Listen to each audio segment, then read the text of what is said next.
Hello guys, मेरा नाम है सैम और इस वीडियो में हम सोल लैंड नोवेल के जरिए आगे की सीन को जानेंगे। हमारी पिछली वीडियो में तांगसेंग और शावू दामिंग और अर्मिंग को बचाने के लिए स्टार द फॉरेस्ट की तरफ तेजी से भाग रहे थे। अगर आपने इससे पहले के वीडियोस को नहीं देखा है तो एक बार उन वीडियोस को जरूर चेक कर ले।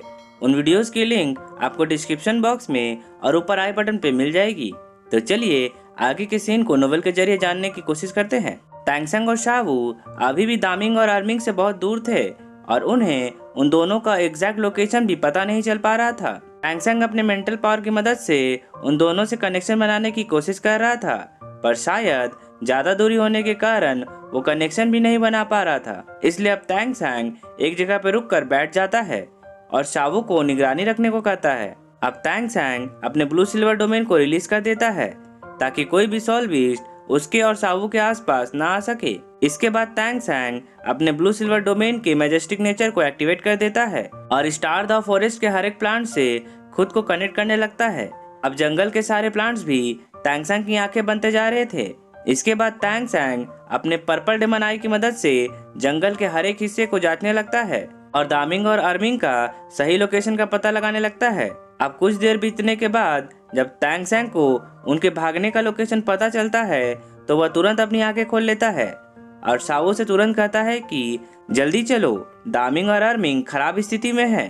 अब भागते भागते शावू तांगसेंग से पूछती है कि क्या तुमने उन्हें ढूंढ लिया, वे दोनों कैसे हैं। इसके बाद तांगसेंग शावू को बताता है कि अभी के लिए उन दोनों की जान खतरे में नहीं है क्योंकि वे दोनों लगातार मार्शल सोल एम्पायर के लोगों से बचकर भागते जा रहे हैं, पर उन दोनों का ऑरा कभी कम और कभी ज्यादा होता जा रहा है। शायद वे गंभीर रूप से घायल हो, इसलिए हमें जल्दी से जाकर उन्हें बचाना होगा। मैं लगातार उन्हें मेंटल सिग्नल भेजने की कोशिश कर रहा हूँ ताकि जैसे ही उन्हें मेरा सिग्नल मिल जाए तो वे सीधा हमारी तरफ भागे। ऐसा करने से हम जल्दी से उन तक पहुँच जाएंगे। अब तांगसेंग शावू का मायूस चेहरा देखकर उसे कहता है कि चिंता मत करो शावू, स्वर्ग हमेशा अच्छे लोगों का साथ देता है, वे जरूर ठीक होंगे। अब सीन चेंज होता है और हमें दामिंग और अर्मिंग को दिखाया जाता है जो कि बहुत ही बुरी तरह घायल थे, पर वे दोनों अपने ग्रेविटी कंट्रोल डोमेन और स्लो डोमेन की मदद से मार्शल सोल एम्पायर के लोगों को रोकते हुए आगे बढ़ते जा रहे थे। लेकिन गंभीर रूप से घायल होने के कारण उनका डोमेन भी अपना पूरा असर नहीं दिखा पा रहा था। अब जैसे ही तांगसेंग को दामिंग और अर्मिंग का ऑरा घटता हुआ महसूस होता है तो वो अपने स्पाइडर लेंसेज की मदद से अपने स्पीड को और भी ज्यादा बढ़ा लेता है।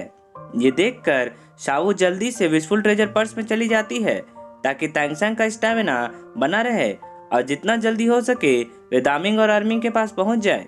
अब फिर से सीन चेंज होता है और हमें बीच जंगल में दामिंग और अर्मिंग को भागते हुए दिखाया जाता है। वे दोनों बहुत ही ज्यादा घायल हो गए थे और उन दोनों का जाइंट शरीर भी हरे रंग के जहर से इफेक्टेड हो गया था और शायद ये जहर बेबी डॉग ने अपने डेथ डोमेन की मदद से उन पर उड़ेला था। ये जहर इतना ज्यादा घातक था कि बस इसके धुएं के संपर्क में आते ही आसपास के पौधे मिट जा रहे थे। इसी कारण दामिंग और अर्मिंग बहुत ही ज्यादा घायल हो गए थे और उनकी भागने की स्पीड भी कम होती जा रही थी। शायद दामिंग और अर्मिंग की लड़ाई मार्शल सोल एम्पायर के पावरफुल सोल मास्टर्स के साथ बहुत ही लंबी चली थी, जिस वजह से वे बहुत ही ज्यादा कमजोर होते जा रहे थे। बेबी डॉग को मिलाकर total 7 grand soul land master दामिंग और अर्मिंग पे अटैक कर रहे थे। इन 7 ग्रैंड सोल लैंड मास्टर में से एक ग्रैंड सोल लैंड मास्टर को दामिंग और अर्मिंग ने मार डाला था, पर इन ग्रैंड सोल लैंड मास्टर्स की टीम में ओल्ड घोस्ट मास्टर और क्राइसेंथिमा मास्टर भी थे जो लगातार दामिंग और अर्मिंग का पीछा करते जा रहे थे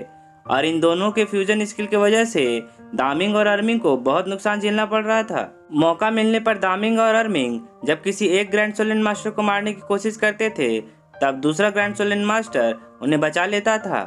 ऊपर से इन ग्रैंड सोल लैंड मास्टर्स की टीम में एक female grand soul land master भी थी जिसकी सोल स्किल फायर टाइप की थी और उसके अटैक्स को दामिंग और अर्मिंग की बॉडी भी नहीं झेल पा रही थी, इसलिए वे बस अपनी जान बचाकर भागने की कोशिश कर रहे थे। दामिंग और अर्मिंग ये बात अच्छी तरह से जानते थे कि मार्शल सोल एम्पायर के पावरफुल सोल मास्टर्स उन्हें मारकर उनसे सोल रिंग्स और सोल बोन हासिल करने के लिए आए थे। भले ही दामिंग और अर्मिंग बहुत ही ज्यादा कमजोर होते जा रहे थे, पर वे हार नहीं मान रहे थे और लगातार भागते जा रहे थे। पर अब जैसे ही दामिंग को तांगसेंग का सिग्नल मिलता है तो वह अर्मिंग से कहता है कि ब्रदर, मैं बहुत देर तक इस जहर के प्रभाव को नहीं रोक पाऊंगा, पर तुम मेरी चिंता मत करो। तुम जल्दी से यहाँ से भागो और तैंगसेंग से जाकर मिलो। मैं इन नीच लोगों को रोकने की कोशिश करता हूँ। अगर वे मुझसे सोल रिंग और सोलबोन पाना चाहते हैं तो वे बस सपना देख रहे हैं, क्योंकि ऐसा होने से पहले ही मैं खुद सुसाइड कर लूंगा और उन्हें कुछ भी नहीं मिल पाएगा। अगर हम ताकत के मामले में देखें तो दामिंग आर्मिंग से बहुत ही ज्यादा पावरफुल है, और इतने दिनों की लड़ाई में दामिंग ने बहुत से अटैक्स को झेला था, जिस वजह से वो बहुत ही ज्यादा घायल हो गया था। लेकिन अब बेबी डॉग के पॉइजन के कारण उसका बॉडी गलने लग रहा था। पर अब आर्मिंग दामिंग को बताता है कि ये जहर उसके दिल तक पहुंच चुका है और वो इस जहर से हो रहे दर्द को और ज्यादा बर्दाश्त नहीं कर पा रहा है। आर्मिंग की बात सुनकर दामिंग शॉक हो जाता है। अब गुस्से में आकर दामिंग दहाड़ने लगता है और फिर अपने तेज एक्सप्लोसिव साउंड से अटैक करने लगता है। इस अटैक से इतना तेज धमाका होता है कि वहाँ पे सब कुछ तितर बितर हो जाता है। लेकिन बेबी डॉग और उसके सोल मास्टर्स अच्छी खासी दूरी बनाकर उनका पीछा कर रहे थे, इसलिए उन्हें इस धमाके से ज्यादा नुकसान नहीं होता है।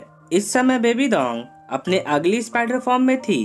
वो बिल्कुल एक जहरीले स्पाइडर की तरह दिखाई दे रही थी। वास्तव में ये बेबी डॉग का पहला marshal soul death spider emperor था। बेबी डॉग बिल्कुल भी जल्दबाजी में नहीं थी, क्योंकि सब कुछ उसके प्लान के हिसाब से चल रहा था। अगर बेबी डॉग चाहती तो सारे ग्रैंड सोलन मास्टर के साथ मिलकर एक ही बार में दामिंग और आर्मिंग को खत्म कर देती, लेकिन ऐसा करने में बहुत रिस्क भी था, क्योंकि बेबी डॉग ने पहले ही अपने एक ग्रैंड सोलन मास्टर की जान खो दी थी। लेकिन अब बेबी डॉग बहुत ही ज्यादा एक्साइटेड थी। वो ये बात अच्छी तरह से जानती थी कि जितना ज्यादा देर इन दो स्ट्रॉन्ग सोल बीस्ट को मरने में लगेगा, उतना ही बढ़िया क्वालिटी का सोल रिंग और सोल बोन उसे मिलेगा। इसलिए बेबी डॉग ने पहले ही अपने जहर से दामिंग और आर्मी को घायल कर दिया था, और उसके बाकी सोल मास्टर्स इतने दिनों से बस उन दोनों सोल बीस्ट का पीछा करते जा रहे थे और उन दोनों को थोड़ा थोड़ा करके घायल करते जा रहे थे, ताकि बेबी डॉग के जहर से दामिंग और आर्मिंग धीरे धीरे मर जाए। लेकिन अब अगले ही सीन में हमें बेबी डॉग के स्पाइडर बॉडी को दिखाया जाता है, जो कि काफी खतरनाक लग रहा था। ये बेबी डॉग के first marshal soul death spider emperor का मार्शल सोल फॉर्म था। शायद बेबी डॉग अपने इसी रूप में दामिंग और आर्मिंग पे अटैक कर रही थी। अब जब दामिंग और आर्मिंग का स्टैमिना खत्म हो जाता है और वे थक कर रुक जाते हैं, तब बेबी डॉग अपने नॉर्मल फॉर्म में आ जाती है और वो दामिंग और आर्मिंग को हार मान लेने को कहती है। वो उन्हें कहती है कि मेरी सोल रिंग्स और सोल बोन बनना तुम्हारे लिए ही सम्मान की बात होगी, इसलिए ज्यादा प्रयास मत करो और मेरी सोल रिंग्स और सोल बोन बन जाओ। अब old ghost master baby dog से फुसफुसाते हुए पूछता है कि क्या वे एक और अटैक उन पर लॉन्च कर सकते हैं। लेकिन अब बेबी डॉग उन सभी से कहती है कि एक और हमले की कोई जरूरत नहीं है। आप सभी एक निश्चित दूरी बनाकर इस जगह को घेर ले। मुझे इन दोनों सोल बीस्ट के सोल रिंग्स की सख्त जरूरत है, इसलिए यहाँ किसी की भी गलती की गुंजाइश नहीं होनी चाहिए। अब पांचों grand soul land master baby dog के बात को मान लेते हैं और फिर चुपचाप बेबी डॉग से दूरी बनाकर उन दोनों सोल बीस्ट के चारों ओर एक कर्व शेप बनाकर उन्हें घेरने लगते हैं। उन पांचों ग्रैंड सोल लैंड मास्टर्स को बस इस सिचुएशन को कंट्रोल करना था और तब तक वेट करना था जब तक कि वे दोनों सोल बीस्ट बेबी डॉग के जहर के असर से मर ना जाए। दामिंग और आर्मिंग का हालत इतना ज्यादा खराब हो गया था कि वे दोनों मिलकर भी किसी भी ग्रैंड सोल लैंड मास्टर पे अटैक नहीं कर पा रहे थे। इन पांचों ग्रैंड सोल लैंड मास्टर के मेंटल पावर के कारण अन्य कोई भी सोल बीस्ट उनके पास जाने का हिम्मत नहीं जुटा पा रहा था। अब दामिंग और आर्मिंग की आंखों में निराशा दिखाई देने लगता है। वे दोनों जानते थे कि अब वे टिक नहीं सकते। वे दोनों उठकर एक और ग्रैंड सोल लैंड मास्टर को मार डालना चाहते थे, लेकिन मार्शल सोल एम्पायर के हर एक ग्रैंड सोल लैंड मास्टर हर बार बच जाते थे। हर बार जब दामिंग और आर्मिंग अटैक करने की कोशिश करते थे तो वे सभी तुरंत पीछे हट जाते थे और उनसे दूरी बना लेते थे। अब दामिंग और आर्मिंग इतना ज्यादा कमजोर हो चुके थे कि वे इन ग्रैंड सोल लैंड मास्टर की स्पीड की भी बराबरी नहीं कर पा रहे थे। वे दोनों बस अपने आप को असहाय महसूस कर रहे थे। दामिंग और आर्मिंग दोनों अपने दुश्मन के चाल को समझ गए थे। वे जानते थे कि ये बेशरम ग्रैंड सोल लैंड मास्टर उनकी लाइफ फोर्स को खत्म करना चाहते थे, ताकि वे आखिरी वक्त में उन पर अटैक कर पाए। इसके बाद हमें बेबी डॉग को दिखाया जाता है जो कि बिल्कुल बेफिक्र होकर उनका पीछा कर रही थी। उसकी मेंटल पावर शुरू से ही दामिंग और अर्मिंग पे लॉक थी। वो ये बात अच्छी तरह से जानती थी कि अगर उसकी मेंटल पावर उन दोनों से हटी तो ये दोनों सोल बीस्ट मौका पाकर सुसाइड कर लेंगे और उसके हाथ कुछ भी नहीं लग पाएगा। इसलिए वो पहले से ही उन्हें रोकने के लिए तैयार थी। वो बिल्कुल भी दामिंग और अर्मिंग को सुसाइड करने का मौका नहीं देना चाहती थी। दामिंग और अर्मिंग भी बेबी डॉग के इस भयानक मेंटल पावर को महसूस कर रहे थे। वे दोनों समझ गए थे कि बेबी डॉग उन्हें सुसाइड करने नहीं देगी। इसलिए अब दामिंग और अर्मिंग धीरे धीरे रुक जाते हैं। अगर वे और ज्यादा भागने की कोशिश करते तो उनकी जीवन शक्ति जल्दी समाप्त हो जाती। इसलिए वे रुक कर बैठ जाते हैं और अपने किस्मत से उम्मीद करने लगते हैं कि कैसे भी करके वे इन नीच लोगों के हाथों से बच जाए। और फिर यहीं पे ये एपिसोड खत्म हो जाता है। सो गाइस, अगर आपको ये वीडियो अच्छी लगी हो तो इस वीडियो को एक लाइक जरूर कर देना। और अगर आप एक नए एनिमे लवर है तो मेरे चैनल को जरूर सब्सक्राइब कर ले, क्योंकि मैं ऐसे ही वीडियोस लाता रहता हूँ। तो मैं मिलता हूँ अपने नेक्स्ट नोवेल वीडियो के साथ। तब तक के लिए take care and good day.